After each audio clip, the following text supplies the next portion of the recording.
एक महात्मा किसी के द्वार पर भिक्षा मांगने आए। बहू उस परिवार की बड़ी भक्ता थी, वो भिक्षा लेकर बाहर गई।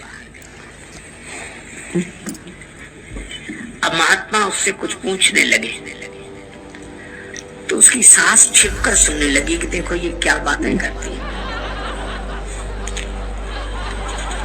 महात्मा ने कहा कि बेटी तुम्हारी उम्र कितनी है? उसने कहा कि महाराज 13 वर्ष, जबकि 27 वर्ष की थी। सास ने सुना कि बड़ी झूठी है।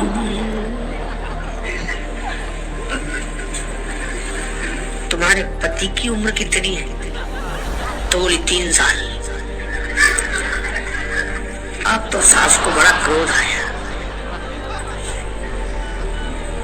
और तुम्हारी सास की उम्र का 6 महीने। और कहा कि तुम्हारे ससुर की उम्र, बोली उनका जन्म ही नहीं हुआ अभी।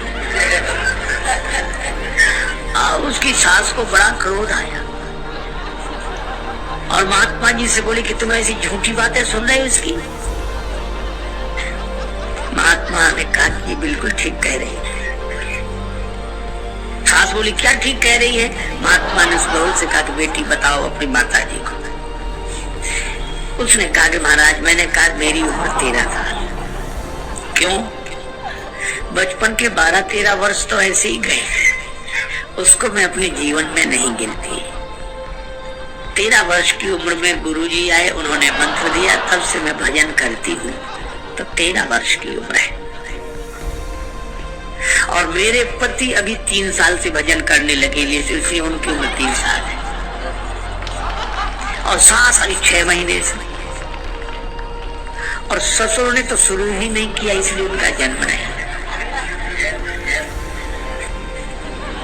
देखो उम्र तो वही है जो भगवान से जुड़ी हुई हो, और भगवान से न जुड़े ऐसी उम्र की क्या गिनती।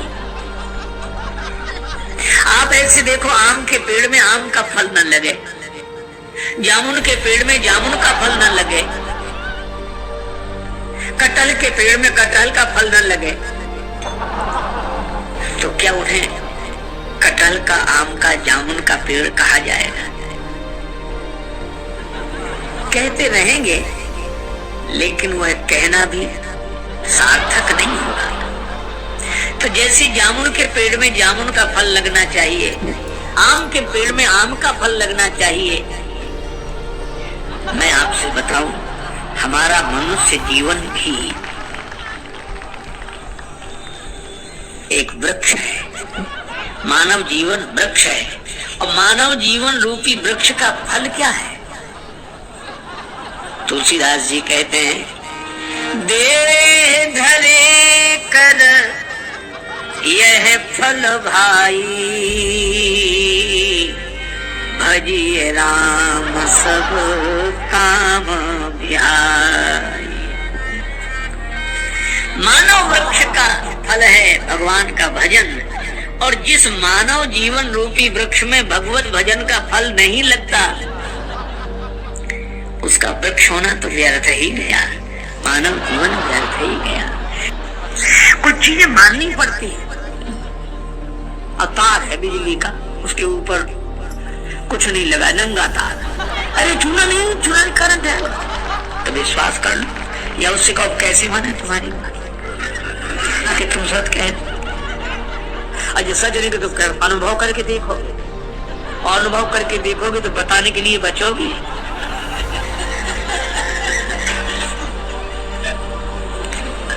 कहीं ना कहीं जाके हमें विश्वास करना पड़ता है। एक बार एक व्यक्ति बोला हम बिना अनुभव को कुछ नहीं मानते। भगवान के आपने देखा भगवान का? नहीं देखा, तो कैसे माने? कुछ ना माने, चलो ना मानो। अब कहता गया हमने कहा तुम एक बात बताओ, बिना अनुभव के कुछ नहीं मानते? बोले बिल्कुल नहीं मानता। हमने कहा ये बताओ इस खाने से क्या होता है? तो तुरंत बोला आदमी मर जाता है। हमने कहा तुमने कितनी बार खाया, अनुभव किया? बोले वैद्य कहते हैं, डॉक्टर हकीम कहते हैं और किताबों में लिखा है, कई लोग खा के मर गए।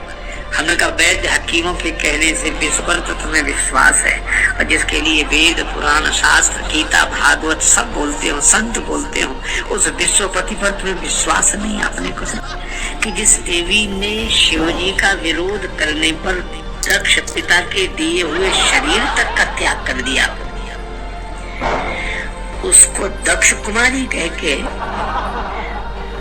आलोचना करना कहां तक उचित है? तो किसी ने कहा कि फिर सती जी ऐसा क्यों कर रही है? उन्होंने बड़ा अच्छा उत्तर दिया।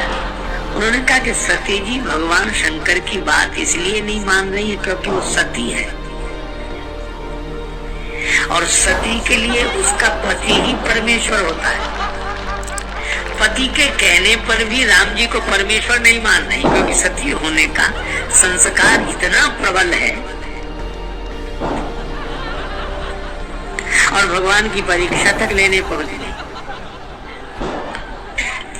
चलो दोनों पक्ष हो गए, एक तो सती जी का निंदनीय पक्ष, एक सती जी का वंदनीय पक्ष। अति पुनीत नहीं जाई तभी, वे एक और यह मानते हैं कि सती जी परम पवित्र हैं, इनका अपराध नहीं, ये तो भगवान की माया का खेल है। अति पुनीत नहीं जाई तज, लेकिन किए प्रेम बड़ पाप। भगवान शंकर बड़ा अच्छा काम करते हैं, और यही हम लोगों को करना चाहिए। जब अपने को कुछ समझ में ना आवे कि क्या करें क्या ना करें, कुछ समझ आता नहीं है क्या कहें, दिल सुकून पाता नहीं है क्या कहें, आता नहीं है जो मेरी नजरों के सामने दिल से वो जाता नहीं है क्या कहें, और समझा रहे जो किसी दीवाने को उन्हें कोई समझाता नहीं है क्या कहें, और राजेश कर रहे हैं अब तो वो भी उनकी बात जिनका कोई नाता नहीं है क्या कहें। शंकर जी सोच रहे क्या कहें, कुछ समझ नहीं आ रहा। अरे नहीं आ रहा तो समझ को इतनी परेशान काहे को करो। जब कुछ समझ में नहीं आ रहा तो हमें यह तो समझ में आ रहा है कि कुछ समझ में नहीं आ रहा है। एक व्यक्ति ने कहा कि अंधेरे में कुछ नहीं दिखाई देता है। हमने कहा अंधेरे में कुछ नहीं दिखाई देता? बोले हाँ कुछ नहीं दिखाई देता। अंधेरा तो दिखाई देता है। तो कुछ नहीं समझ में आ रहा है, ये तो समझ में आ रहा है। तब एक काम करो, क्या भगवान को सौंप दो। हे प्रभु अब आप ही, तुम ही विवेक दो प्रभु, संभव समझ में आवे, संसार के स्नेही सतपथ नहीं दिखाते, संसार के स्नेही सतपथ नहीं दिखाते, संसार के किस ओर चल दिए, किस ओर जाते जाते, किस ओर चल दिए, किस ओर जाते जाते, किस ओर चल दिए। जग में भटक गए तेरे दर पे आते आते, जग में भटक गए तेरे दर पे आते आते, जग में भटक गए तेरे दर पे आते आते, जग में भटक गए। कार्पण्य दोषो स्वभाव रक्षामि त्वां धर्म सम्मूढ़ चेता, स्यान्निश्चितं ब्रूहि तन्मे, शिष्यस्तेऽहं साधि मां त्वां प्रपन्नं, किस ओर चलती है, किस ओर जाते जाते किस ओर चलती है, किस ओर जाते जाते। मन से प्रार्थना करो, कारपण्य दोषो प्रत स्वभावा।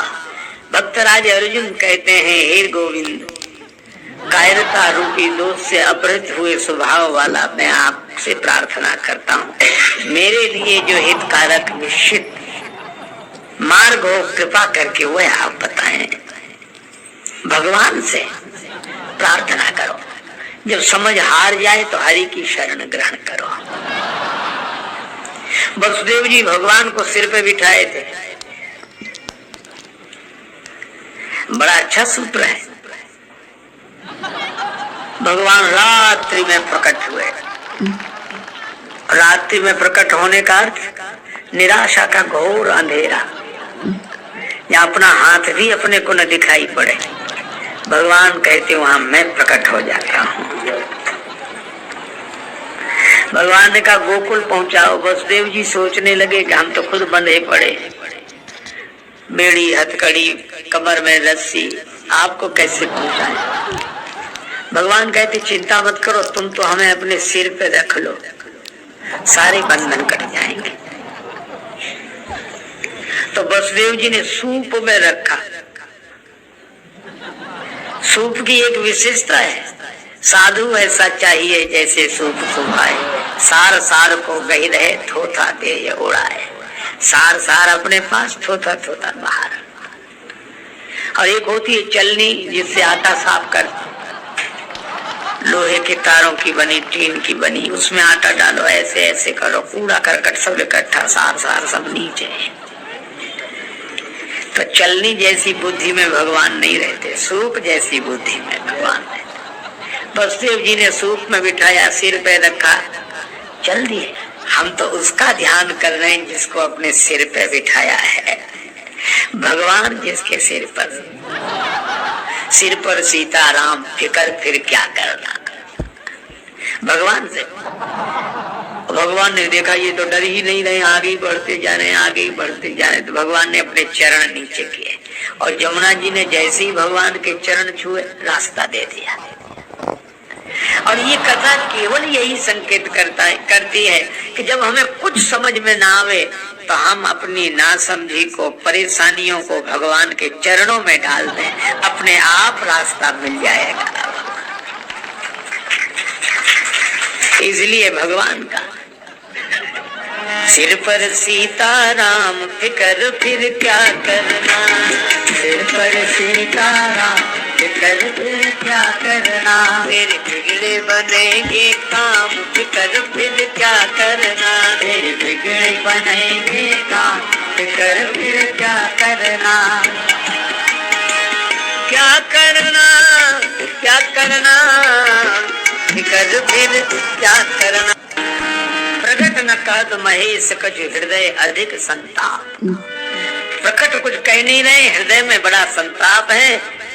अरे मन की मन में रहनी चाहिए, मन की मन में रहनी चाहिए। और कहनी हो तो कृपा सिंधु श्री राम से कहनी चाहिए।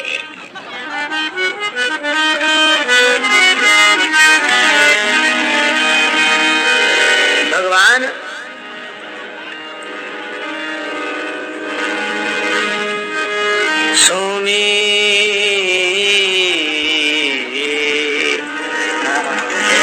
सुमिरत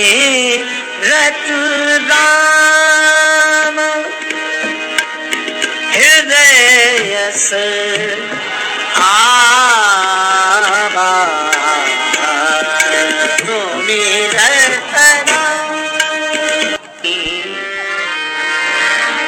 शिव संकल्प की न मनमान।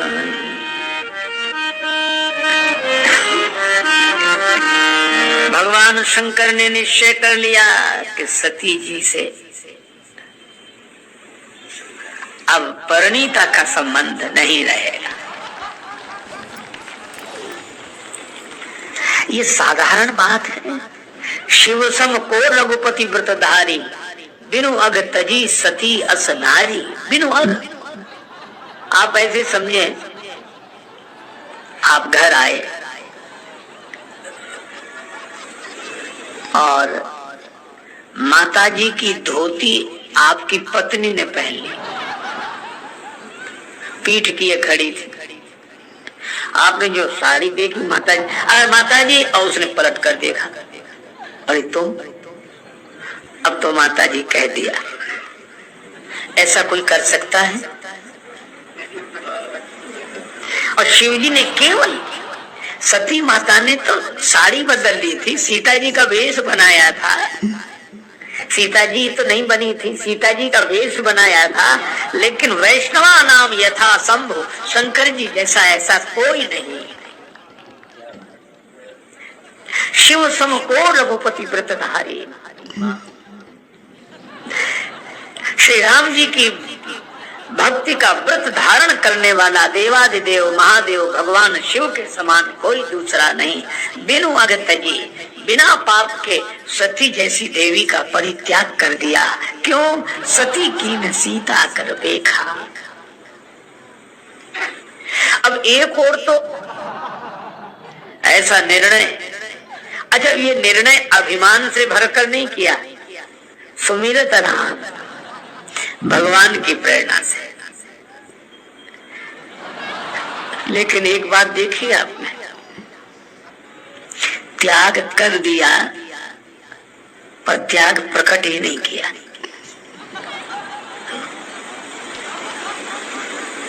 हम लोग रोज त्याग करते हैं, रोज जब क्रोध आया।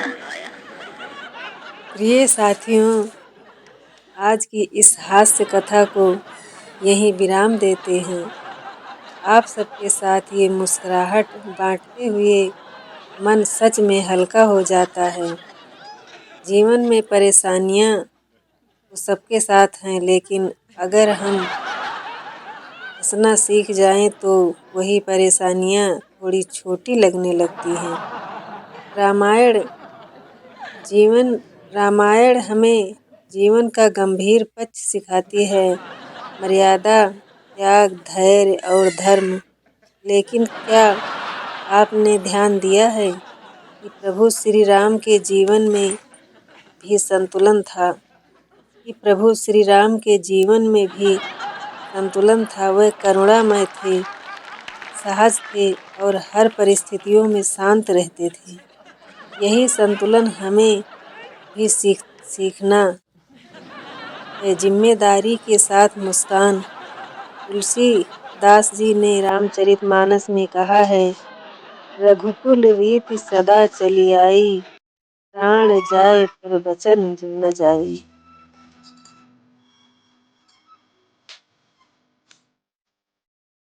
बंद रिकॉर्ड कर।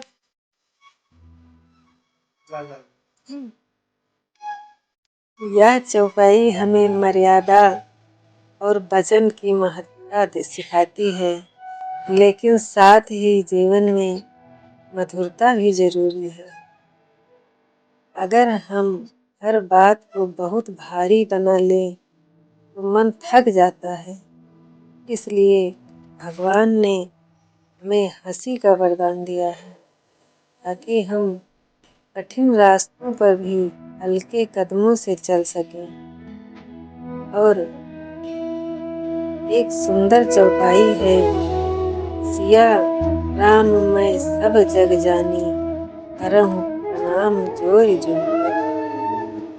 जब हम पूरे संसार में राम का दर्शन करते हैं, तब मन में द्वेष कम और प्रेम अधिक होता है। और जहाँ प्रेम होता है वहाँ सहजता और मुस्कान अपने आप आ जाती है। संस्कृत में एक प्रसिद्ध श्लोक है, रामो विग्रहवान धर्मः, अर्थात श्री राम स्वयं धर्म का साकार रूप है। और एक और श्लोक, श्री राम राम रघुनंदन राम राम, श्री राम राम भरता ग्रज राम राम। राम नाम का स्मरण मन को शांति देता है।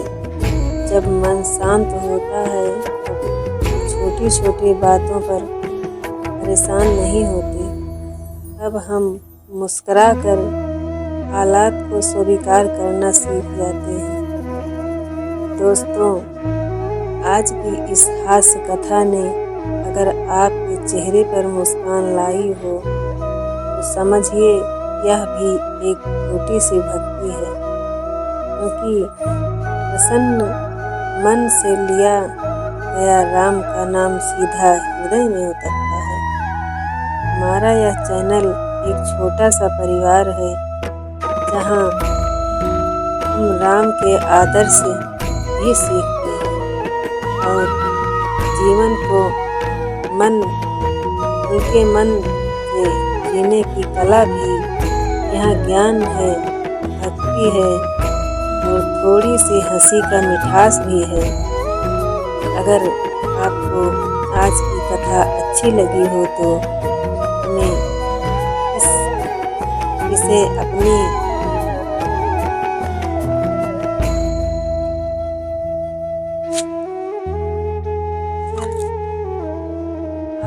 आज की कथा अच्छी लगी हो तो इसे अपने किसी ऐसे मित्र के साथ जरूर साझा कीजिए जो शायद इन दिनों थोड़ा उदास हो सकता है। एक छोटी सी कोशिश उसके जीवन में मुस्कान ले आए। ये धर्म हमेशा दिशा देता है, राम हमेशा हमें मर्यादा देते हैं और मुस्कान हमें ऊर्जा देती है। ये भक्तों, आज की इस मधुर और मुस्कान से भरी हास्य कथा को यही विराम देते हैं। लेकिन याद रखिए, यह केवल हंसी की कहानी नहीं थी। ये भक्तों, आज की इस मधुर और मुस्कान से भरी हास्य कथा को यही विराम देते हैं। लेकिन याद रखिए, यह केवल हंसी की कहानी नहीं थी, यह जीवन का दर्पण भी था।